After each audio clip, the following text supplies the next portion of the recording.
তো এই সপ্তাহে আর্টিফিশিয়াল ইন্টেলিজেন্স কিন্তু শুধু কথা বলেই থেমে থাকেনি, রীতিমতো চাকরির জন্য আবেদন করা শুরু করে দিয়েছে। এখন প্রশ্ন হলো, আমাদের জন্য এর মানেটা কি? চলুন এই ব্যাপারটাই আজ একটু ব্যবচ্ছেদ করে দেখা যাক। একবার ভাবুন তো, কেমন হবে যদি আমাদের এআই অ্যাসিস্ট্যান্ট শুধু পথই না দেখায়, বরং আমাদের হয়ে কাজটাই করে দেয়। মানে শুধু এটা বলে না যে কিভাবে করতে হবে, কাজটা সে নিজেই করে দিচ্ছে। ব্যাপারটা আর সায়েন্স ফিকশন নেই, প্রযুক্তি বিশ্বে এই মুহূর্তে এটাই কিন্তু সবচেয়ে বড় পরিবর্তন। আসলে মূল ব্যাপারটা হলো ঠিক এইখানে। এআই এখন একজন বুদ্ধিমান লাইব্রেরিয়ানের ভূমিকা থেকে বেরিয়ে এসে একজন সক্রিয় এক্সিকিউটিভ অ্যাসিস্ট্যান্ট হয়ে উঠছে। মানে সে এখন শুধু তথ্য খুঁজে দিচ্ছে না, আমাদের হয়ে সরাসরি অ্যাকশন নিচ্ছে, পদক্ষেপ নেওয়া শুরু করেছে।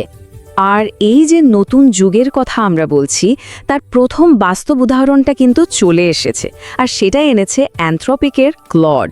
না, এটা আর 10টা সাধারণ চ্যাটবটের মতো না, বরং বলা যায় এটা আমাদের ডিজিটাল সহকর্মী হওয়ার পথে প্রথম সত্যিকারের একটা পদক্ষেপ। এই অনুরোধটা দেখুন, এটা কিন্তু এমন একটা সমস্যা যা আমাদের প্রায় সবারই হয়, তাই না?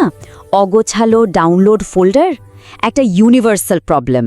আর মজার ব্যাপার হলো, ঠিক এই ধরনের দৈনন্দিন ছোটখাটো কিন্তু বিরক্তিকর কাজগুলোই এখন এআই এজেন্টরা সামলাতে শুরু করেছে। তবে সবচেয়ে অবাক করার মতো ব্যাপার হলো এর কাজ করার পদ্ধতিটা।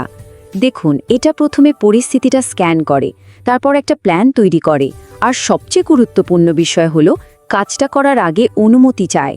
মানে এটা শুধু একটা কমান্ড আর এক্সিকিউশনের ব্যাপার না, এটা একটা কোলাবোরেশন, অনেকটা ঠিক একজন মানুষ সহকারীর মতোই। তাহলে মূল পার্থক্যটা আশা করি পরিষ্কার। পুরনো চ্যাটবটগুলো ছিল একরকম তথ্যের ভাণ্ডার, আর এই নতুন এআই এজেন্টরা হলো কাজ সম্পাদনকারী। সহজ কথায়, আমাদের ডিজিটাল জগতে জ্ঞানের যুগ থেকে এখন আমরা কর্মের যুগে প্রবেশ করছি। আচ্ছা, এটা তো গেল একটা দিক। এবার চলুন গুগলের দিকে তাকানো যাক। ওদের অ্যাপ্রোচটা কিন্তু একটু অন্যরকম। ওরা জোর দিচ্ছে ব্যক্তিগত ডেটা ব্যবহার করে একদম হাইলি রেলেভেন্ট বা প্রাসঙ্গিক উত্তর দেওয়ার উপর। ব্যাপারটা হলো, জেমিনির ক্ষমতা এখন পুরো গুগল ইকোসিস্টেম জুড়ে ছড়িয়ে পড়েছে। এর মানে কি? এর মানে হলো আমাদের ইমেল, ফটো, ক্যালেন্ডার, এই সব কিছুর কনটেক্সট এখন ওর কাছে আছে। ফলে আমাদের ডিজিটাল জীবনটাকে ও একটা সামগ্রিক দৃষ্টিকোণ থেকে বুঝতে পারছে। এখন এই প্রশ্নটা দেখুন, প্রথম দেখায় তো এটাকে একটা অসম্পূর্ণ প্রশ্নই মনে হবে, তাই না? কারণ এখানে তো বাড়ির মডেলটাই বলা হয়নি, কিন্তু আসল চমকটা ঠিক এখানেই অপেক্ষা করছে। আর এই হলো উত্তরটা, অবিশ্বাস্য রকম নির্দিষ্ট আর সঠিক।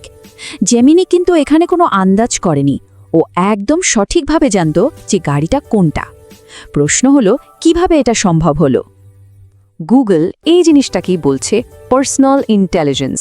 আসলে জেমিনি কোনো অনুমান করেনি, ও সরাসরি গুগল ফটোস ঘেঁটে ছবি থেকে গাড়িটাকে শনাক্ত করেছে আর সেই অনুযায়ী উত্তর দিয়েছে। তবে এখানে একটা খুবই গুরুত্বপূর্ণ বিষয় আছে।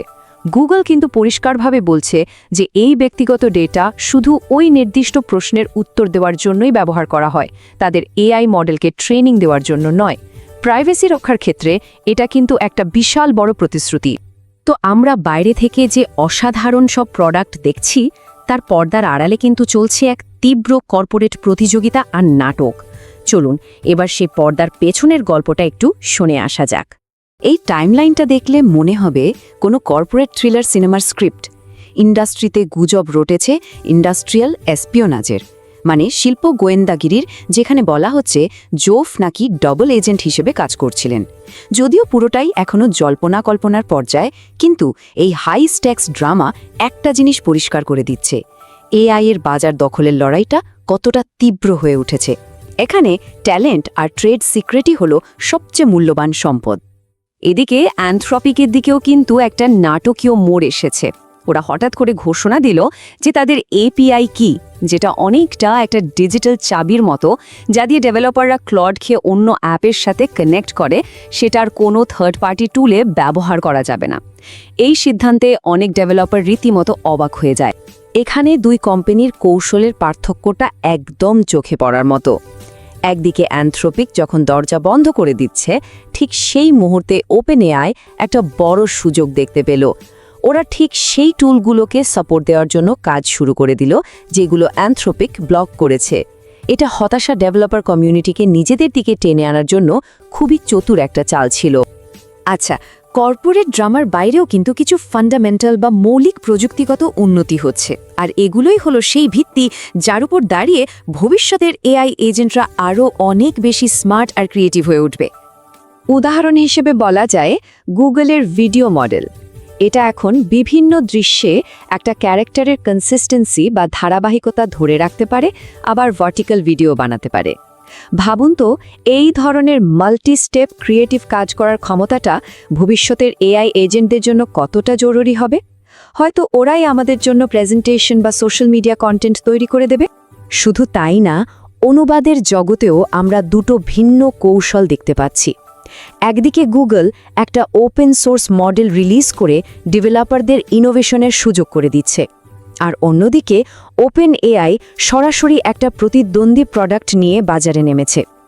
এর থেকে তাদের এন্ড ইউজার অ্যাপ্লিকেশনের উপর ফোকাসটা একদম পরিষ্কার বোঝা যায়।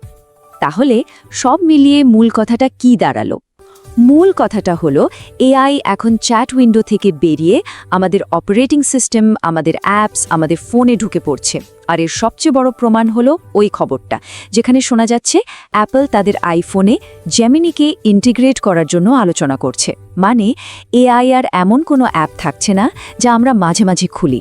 এটা আমাদের ডিজিটাল জীবনের একটা অবিচ্ছেদ্য অংশ হয়ে উঠছে। শেষে একটা প্রশ্ন রেখে যাওয়া যাক। এআই যখন আমাদের সহকর্মী আর সহকারী হয়ে উঠছে, আমাদের দৈনন্দিন কাজে এভাবে জড়িয়ে পড়ছে, তখন সমাজ হিসেবে আমাদের কী ধরনের নতুন নিয়মকানুন আর নৈতিকতার মানদণ্ড তৈরি করতে হবে?